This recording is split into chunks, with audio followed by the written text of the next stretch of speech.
네, 안녕하십니까 여러분. 2023년 9월 가락시장입니다. 한 달 사이에 가성비가 떡락한 컴퓨터 부품을 알려드립니다. 가락시장 23년 9월로 시작해보도록 하죠.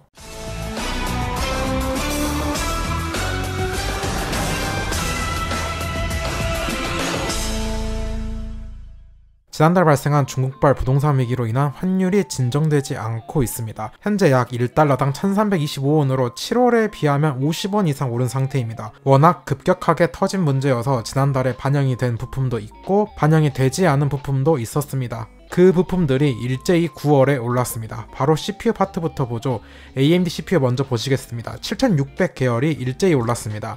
7600 노멀은 25만원에서 26만원으로, 7600X는 27만 5천원에서 29만원으로 둘 다 만원 이상 올랐어요. 아마 7500F와 가격 차이를 만들기 위해서 그런 것 같습니다. 7500F가 현재 22만원 정도인데 뭐 여러가지 문제, 환율이나 물가 등으로 더 내리긴 어려우니 7600 계열을 조금 올려서 차이를 만드는 것 같습니다. 그 외 AMD CPU는 9월에 별 변동이 없습니다. 바로 인텔로 넘어가죠. 인텔은 차세대가 다음 달이면 나오기에 현재 딱 세대 교체 직전이죠. 그래서 대부분 빠지는 추세예요. 그간 물량 이슈가 좀 있던 13900KS도 물량 보충 후 가격이 많이 진정되었네요. 13100은 17만 5천원에서 19만원으로 생각보다 상승폭이 컸고 13900KF가 73만원에서 74만 5천원으로 살짝 변동이 있는 것이 전부네요. 메인보드로 넘어가죠. AMD용 보드부터 보시겠습니다. X670 하이엔드 보드의 물량 이슈가 일부 제품은 해결되었는데 여전히 그대로인 경우가 있습니다. X670은 변동이 크지 않은데 전반적으로 한 1, 2만원씩 찔끔 오른 게 많더라고요. 비교적 큰 폭으로 오른 게 기가바이트 X670이 어로스 마스터 PCD 유통이 70만원에서 74만원으로 올랐습니다. 판매 초수가 좀 적어 보여서 아마 물량이 넉넉하지 않은 것이 아닐까 추측해봅니다. B650도 전반적으로 오른 것이 많았습니다. 에이수스의 터프게이밍 B650ME 대원 유통이 20만 5천원에서 23만원으로 10% 이상 올랐고 MSI MAG B650 토마호크는 32만원에서 38만원이 되었습니다. 판매처 수가 없죠. 물량 이슈 같네요. 최근 AMD 보드 물량 이슈가 자주 보이네요. A620은 살짝 오른 게 기가바이트 A620M 게이밍 X PCD 유통이 16만원에서 17만원으로 만원 정도 올랐습니다. 그리고 에이수스의 프라임 A620MK 대원 유통도 11만원에서 12만원으로 만원 정도 올랐네요. 아무래도 회전율이 빠른 A620이다 보니 X670이나 B650에 비해 더 많은 제품에서 변동이 있는 것 같습니다. 인텔 보드로 넘어가죠. 인텔 700번대 칩셋은 리프레쉬가 예정되어 있습니다. 14세대 CPU도 리프레쉬인데 보드도 맞춰서 진행합니다. 그러면 기존 보드는 가격이 좀 빠질 것으로 봤는데 오히려 환율 여파로 오른 것이 더 많습니다. Z790부터 보면 기가바이트 Z790 게이밍 X PCD 유통이 30만원에서 31만 5천원으로, 에이수스의 프라임 Z790P CS 코인 유통은 35만원에서 38만원으로 무려 3만원이나 올랐네요. 이게 Z790 보드가 사실 3, 4개월 전에 한번 크게 빠졌다가 리프레쉬에 맞춰서 교체되는 그림이었는데 갑자기 환율이 오르면서 보드도 따라 올라가는 모습입니다. 이러면 새로 나올 리프레쉬 보드 가격이 상당할 것 같은데 인상한다는 이야기도 있어서 그나마 B760은 아직 잠잠한 편입니다. 오른 게 에이수스의 터프 게이밍 B760M 플러스 SD컴 유통이 21만원에서 23만원으로 2만원 정도 상승했습니다. 이제 램으로 넘어가겠습니다. 지난달부터 심상치 않다고 말씀드렸던 램 값이 이제 완연한 추세로 바닥을 찍고 올라가는 그래프로 보입니다. 삼성 시금치 5616기가가 4만원 초중반대에서 현재 54,000원까지 거의 한 달 사이에 만원을 점프했어요.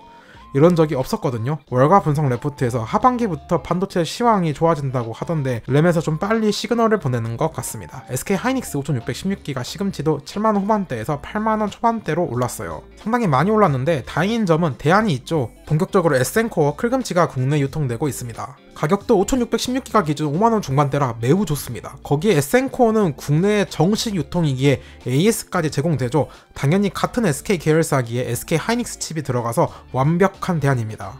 튜닝램 쪽을 보면 다행히 여전히 빠지는 추세는 유지 중인데 간혹 오른 게 있어요. 대표적으로 올로와의 6000의 CL32가 17만원에서 19만원으로 이전 가격을 회복했습니다. 저장장치로 넘어가죠. SSD는 늘 램과 시황이 비슷합니다. 그래서 9월에 오른 게 제법 있어요. SK 하이닉스의 P31 1테라가 85,000원에서 95,000원으로, 삼성의 980 1테라도 7만원에서 8만원으로, 마지막으로 삼성의 PM9A1 1테라 벌크 또한 8만원에서 9만원으로 만원 인상이 있습니다. 확실히 감산이랑 반도체 회복 기점이 겹치면서 한 달 사이에 빠르게 오르는 램과 SSD네요. 하드디스크도 하반기부터 가격 변동이 심상치 않습니다. 보통 하드디스크가 이렇게 오르는 경우가 드물거든요. 지난번에 채굴 사태 때 제외하면 없었는데 이번에 또 오른 것이 많아요. 주요 브랜드에서 도시바 P306테라가 13만5천원에서 18만원으로 4만원 이상 상당히 많이 올랐고, 시게이트의 바라쿠다 8테라는 17만원에서 18만원으로 만원 정도 올랐습니다. 이제 케이스로 넘어가죠. 케이스도 환율의 영향을 많이 받는 파트입니다. 왜냐면 케이스는 대부분 해외 수입인데 부피가 크다 보니 한 번에 수입하는 물량에 한계가 있습니다. 그렇게 강제로 회전율이 높을 수밖에 없어서 환율 변동에 영향을 많이 받는 편이에요. 그래도 지난달까지는 비수기라 변동이 적었는데 이번 달에 들어서 조금씩 오르고 있습니다. 몇 개만 보면 마이크로닉스의 EH1, 몬드리안이 10만원에서 12만원으로 2만원 정도, 앱코의 엔코어, G30 트루포스도 4만원 초반대에서 4만원 중반대로 올라섰습니다.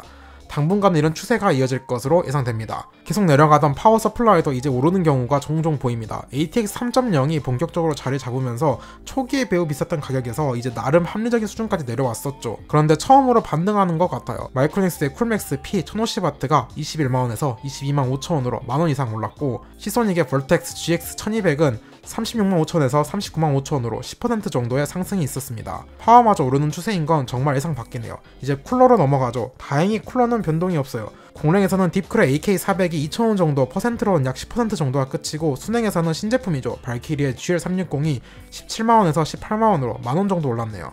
뭐 신제품이다 보니 이 정도 변동은 있는 일입니다. 마지막으로 그래픽카드 파트 보시겠습니다. 9월에 새로 들어온 신제품이 상당히 있죠. 그래서 각종 가격이나 루머가 많습니다. 바로 엔비디아 그래픽카드부터 시작하겠습니다. 막내 RTX 4060입니다. 9월 대비 약 1-2만원 정도 빠져서 40만원 초반대를 유지 중입니다. 다음 RTX 4060 Ti 8기가입니다. 역시 지난달 대비 거의 변동이 없습니다. 비슷하게 50만원 초중반대 최저가를 형성 중이네요. 16기가로 넘어가죠. 엄청 많이 내렸습니다. 지난달은 출시 직후라 많이 비쌌죠. 약 70만원 중후반대였는데 현재 예상보다 더 내려서 60만원 중후반대입니다. 다음 RTX 4070입니다. 여긴 오히려 소폭 올랐어요. 지난달에 70만원 중반대까지 내려왔었는데 이번 달은 7월 수준인 70만원 후반대의 최저가를 형성 중입니다. 이제 RTX 4070 Ti입니다. 거의 변동이 없네요. 8월과 동일하게 100만원 후반대 최저가를 찍었습니다. RTX 4080으로 넘어가죠. 약간 빠졌습니다. 7, 8월 150만원 후반대였는데 9월 150만원 중후반대로 정말 소폭 내렸네요. 마지막으로 RTX 4090입니다. 역시 8월 대비 변동 없습니다. 동일하게 220만원 중후반대 최저가를 형성 중입니다. AMD 라데온으로 넘어가겠습니다. 일단 막내 RX 7600부터 보죠. 8월에도 살짝 빠졌는데 9월에도 살짝 내려서 30만원 중반대네요. 다음 드디어 나온 신제품 RX 7700XT입니다. 출시한 지 2주 정도 지났는데 아무래도 국내에서 라데온 제품이 잘 팔리지 않기에 등록된 제품이 적어요. 전반적으로 한 60만원 후반대에서 70만원대로 보여집니다. 국내 판매 가격으로 보면 4060 Ti 16기가랑 비슷한데 성능은 7700XT가 훨씬 좋기에 한두 달 후 가격 안정화 단계에 들어서면 좀 괜찮은 성적을 기대해볼 수 있겠네요. MSRP 상으로는 더 저렴한데 안정화 이후 국내 가격은 그럴지 모르겠습니다. 다음 역시 신제품 RX 7800XT입니다. 현재 딱 한 제품 등록되어 있고 가격은 70만원 후반대입니다. 얘가 MSRP는 4060 Ti 16기가랑 같습니다. 성능은 4070에서 4070 Ti 사이라 가격 안정화 단계에서 자리만 잘 잡으면 얘 역시 나름 괜찮지 않을까 싶어요. 지금 일하다 보니 엔비디아 그래픽카드 일부 라인업 4070이나 4060 Ti의 가격이나 루머가 계속 나오는데 일단 아직까지는 전혀 국내 가격에는 반영되지 않았습니다. 이런 루머가 그동안 없었던 것이 아니기에 과연 내릴까 싶네요. 이 가격대면 라데온이라 해도 경쟁력이 나름 있다고 봐야 하거든요. 7700XT나 7800XT 둘 다요. 이런 상황에 과연 엔비디아가 무대응으로 나설지 한번 가격 싸움을 붙여볼지 지켜보는 맛이 있겠네요. 저는 무대응의 한 표. 다음으로 넘어가죠. RX 7900XT입니다. 약간 올랐네요. 8월에 내렸던 가격으로 회복해서 7월 가격으로 돌아갔습니다. 110만원 후반대네요. 마지막으로 RX 7900XTX입니다. 8월에 살짝 올랐는데 다행히 9월은 다시 그만큼 빠졌습니다. 7월과 비슷하게 150만원 초반대네요. 인텔 아크도 봐야겠죠. 아크에 새로운 유통사가 추가되었습니다. 코잇이 들어왔어요. 거기에 새로운 브랜드 스파클도 판매 중이에요. 확인해보니 역시 코잇 유통입니다. 그간 국내에서 파운더스 에디션이랑 에즈락의 에즈윈 유통만 있었는데 드디어 새로운 브랜드의 유통사가 추가되었습니다. 솔로만 무성했던 내용이 현실이 되었네요. 아마 차기 세대부터는 더 많은 유통사가 생길 것 같아요. 지금 몇몇 브랜드의 론칭이 논의되고 있더라고요. 가격 살펴보죠. 일단 A750은 지난달 대비 소폭 내려서 30만원 초중반대, A770 8기가랑 16기가는 모두 1-2만원 정도 소폭 올랐네요. 소비자용 게이밍 그래픽카드 시장에 인텔이 본격적으로 참전을 해서 빨리 충분히 경쟁이 되었으면 합니다. 지금 글카 시장이 영 좋지 않네요. 자, 오늘 영상도 도움이 되셨다면 구독과 좋아요 눌러주시고 우린 또 다음 영상에서 만나도록 하죠. 안녕.